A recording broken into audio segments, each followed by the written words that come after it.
Assalamualaikum warahmatullahi wabarakatuh. Perkenalkan, saya Hasna Salwatun Naurah dari Prodi Manajemen Bisnis Syariah, Fakultas Ilmu Ekonomi dan Bisnis Islam.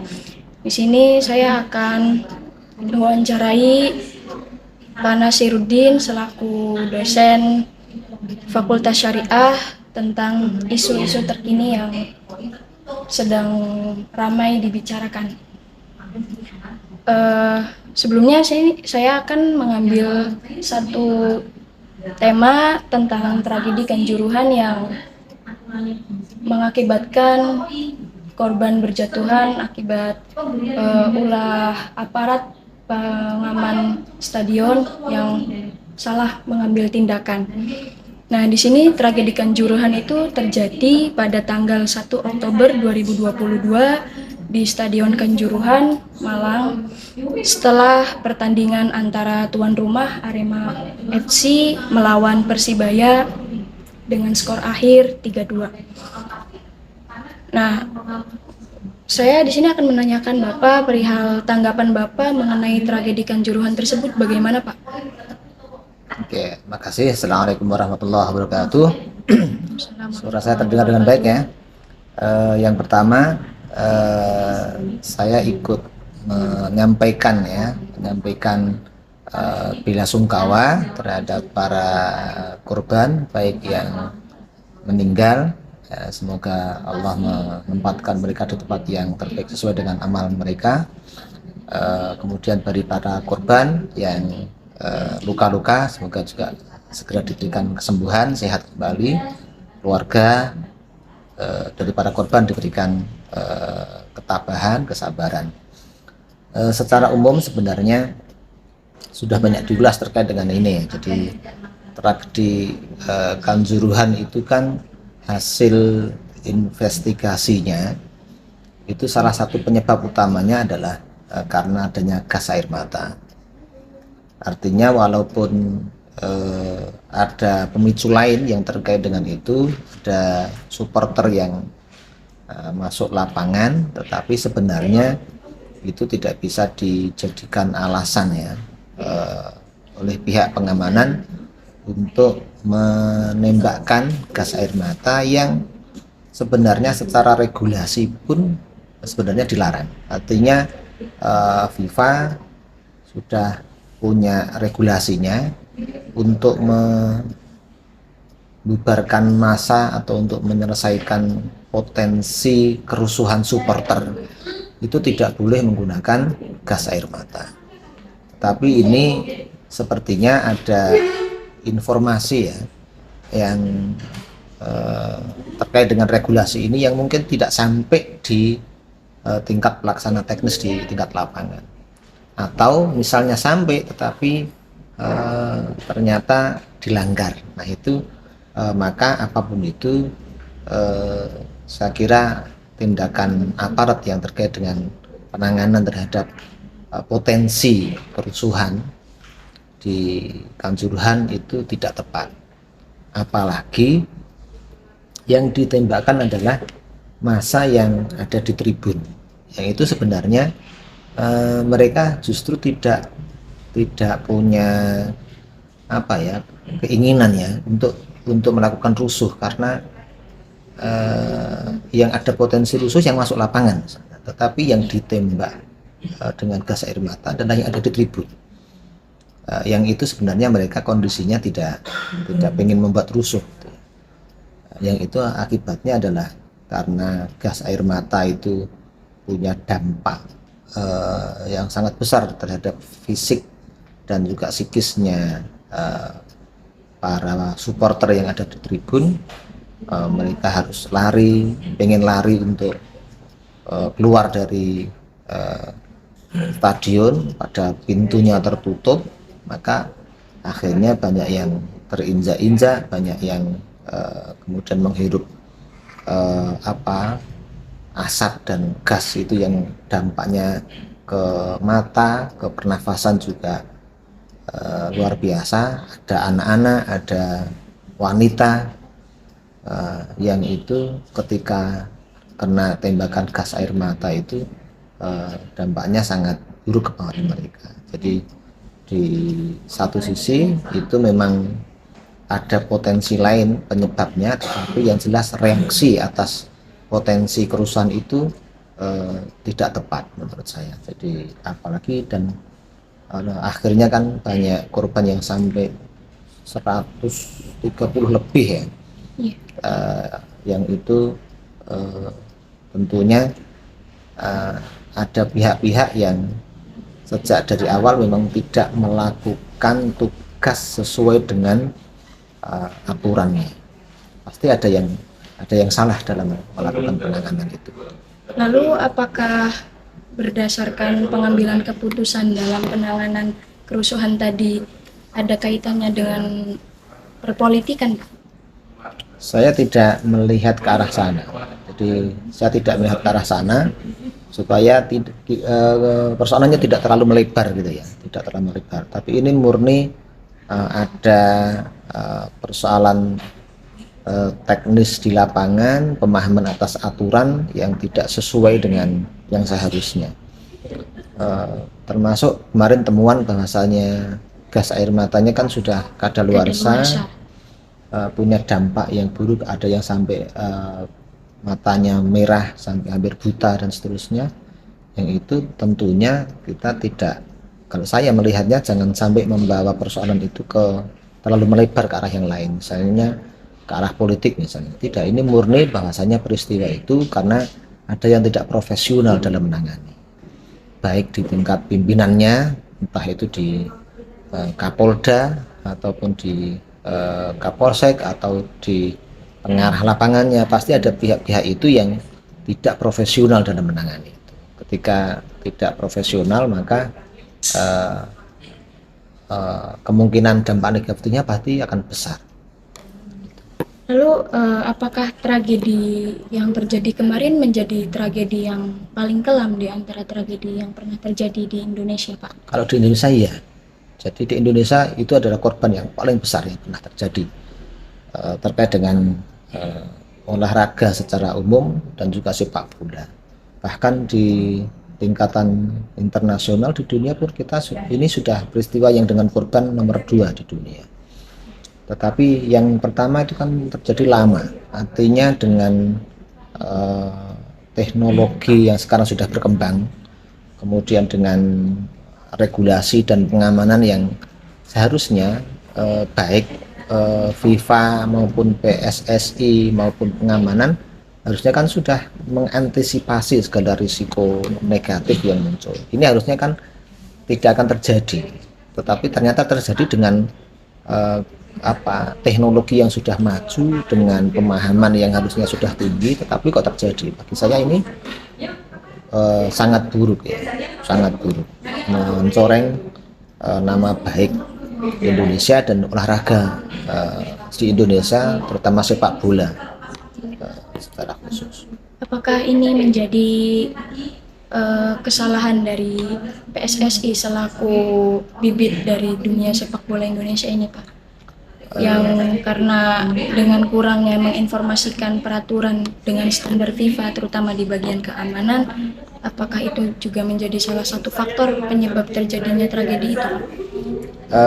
Secara spesifik ya, saya tidak bisa mengatakan mana yang paling bersalah, tetapi karena ini masih dalam investigasi dan nanti akan masuk ke ranah hukum ya, biar nanti hukum yang menentukan itu. Tetapi yang jelas ada pihak-pihak yang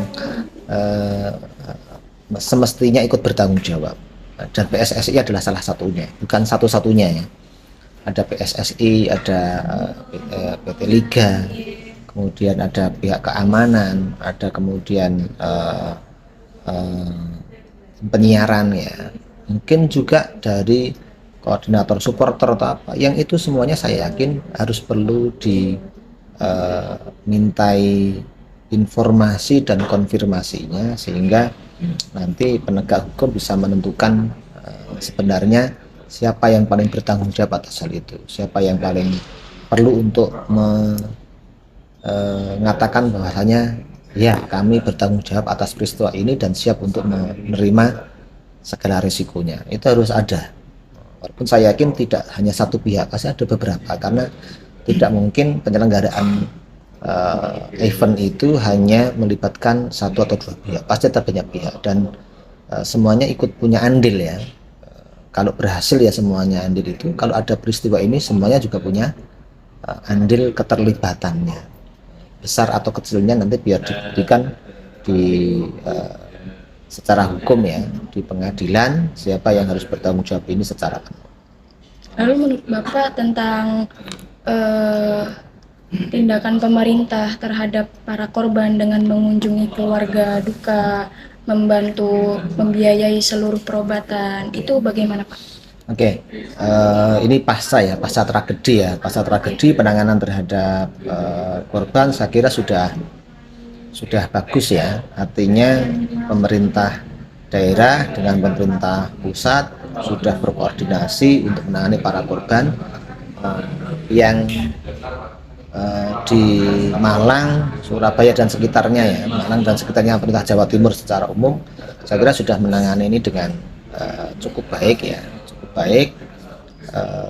termasuk menanggung biaya pengobatan dan seterusnya. Saya kira dari sisi itu kita perlu apresiasi. Artinya jika saja penanganan pasca tragedi itu tidak baik, tentunya kemungkinan korban akan semakin banyak. Jadi minimalisasi korban dari sisi pasca tragedinya atau penanganan korbannya saya kira sudah berjalan baik. Lalu selain menanggung seluruh biaya dari pengobatan para korban, apakah ada satu keharusan lagi yang dilakukan oleh pemerintah? Saya kira yang penting adalah pendampingan atau penanganan trauma. Jadi karena ini kan ada yang misalnya luka-luka berat gitu, ada yang trauma secara psikis gitu ya, yang itu dampaknya bisa saja agak panjang. Bagaimana misalnya ada seseorang yang kehilangan keluarganya di depan matanya, ada orang-orang yang kehilangan sahabat dekatnya di depan matanya, itu pasti punya dampak yang buruk terhadap psikologisnya. Dan ini setelah penanganan secara fisik, penanganan secara psikis, psikologis, traumatiknya ini saya kira juga penting ini dilakukan. Jadi harus ada pemetaan masalah, ada inventarisasi masalah, sehingga korban-korban yang butuh penanganan pasca selesainya penanganan fisik itu tertangani dengan baik. Jadi karena saya yakin traumatiknya tidak akan sebentar, ya, tidak akan sebentar, dan kalau tidak didampingi tentu akan lebih buruk lagi dampaknya. Nah, pelajaran seperti apa yang bisa diambil dari kejadian kemarin? Ada banyak ya, ada banyak pelajaran yang bisa kita ambil. Di antaranya mungkin yang bisa saya sampaikan, yang pertama perlu untuk manajemen risiko dalam bahasa kita. Jadi segala event yang melibatkan massa yang besar itu pasti ada risiko, dan itu harus di-manage, harus diatur supaya jangan sampai risiko tinggi seperti hilangnya nyawa ini tidak terjadi lagi. Jadi yang pertama itu. Kemudian yang kedua sebenarnya adalah profesionalitas. Jadi jika pihak keamanan itu bertindak secara profesional, jika panitia pelaksananya profesional, seluruh pihak profesional, para penontonnya juga, supporternya juga bertindak profesional, siap kalah, siap menang, siap untuk kecewa, menerima bahwasanya ini adalah sebuah olahraga yang sisinya adalah hiburan ya, ada hiburannya, ya dinikmati. Jadi kekalahan jangan sampai membuat kecewa kemudian anarkis, kalau menang ya jangan kemudian bertindak yang teroboh sampai membuat lawan misalnya emosi dan seterusnya. Artinya bahwasanya biarkanlah kemenangan dan kekalahan itu terjadi di lapangan antar pemain sebagai simbol olahraganya kan fair play gitu ya. Pertandingan yang fair, yang baik, siap kalah, siap menang, menerima apapun itu sebagai sebuah resiko dalam pertandingan, karena tidak mungkin dua-duanya menang, adanya kan draw. ya siap menang pas ada yang kalah, dan semuanya bisa menyikapi itu dengan lebih bijaksana. Itu, profesional dari semua pihak, keamanan, panitia pelaksana, supporter, pemain, wasit yang mengatur, karena kadang-kadang pemicunya bisa saja ada wasit yang tidak fair dalam memimpin pertandingan, bisa saja muncul, dan semua pihak yang terlibat ya, bersikap profesional, melakukan segala sesuatu dengan profesional. Saya kira itu. Untuk harapan Bapak sebagai pecinta sepak bola Indonesia, bagaimana? Harapannya sebenarnya sepak bola itu kan olahraganya hampir seluruh lapisan masyarakat ya, jadi semua lapisan masyarakat itu menikmati sepak bola. Kami hanya bisa berharap jangan sampai peristiwa ini terulang lagi. Kami ingin tetap bisa menikmati sepak bola, tetapi jika harus memilih gitu ya, jika harus memilih misalnya apakah pertandingan sepak bola tetap dilakukan kalau resiko korban hilangnya nyawa itu tetap ada, atau pilih tidak melihat, ya saya lebih memilih bahwasannya nyawa manusia itu lebih dihargai. Pertandingan sepak bola itu penting, itu hobi, itu pertandingan, itu hiburan, entertain, itu bisnis, itu ada pemain yang sangat menggantungkan hidupnya di sana juga, ada pihak-pihak yang juga sangat menggantungkan kehidupannya pada sepak bola, tetapi jangan sampai ini mengorbankan nyawa banyak orang. Jadi pelajaran berharga lah untuk semua pihak. Semoga saja misalnya pun pertandingan sepak bola Liga di Indonesia tetap jalan, jangan sampailah ini terulang lagi. Jadikanlah ini sebagai tragedi terakhir yang ada di Indonesia, dan semoga saja tidak terulang lagi. Baik, dari proses wawancara ini bisa kita ketahui bahwa tragedi ini merupakan tragedi terkelam yang terjadi di Indonesia. Oleh karenanya, kita sebagai masyarakat Indonesia membantu untuk mencegah agar tragedi ini terjadi untuk yang kedua kalinya. Sekian, terima kasih Pak atas wawancaranya. Assalamualaikum warahmatullahi wabarakatuh.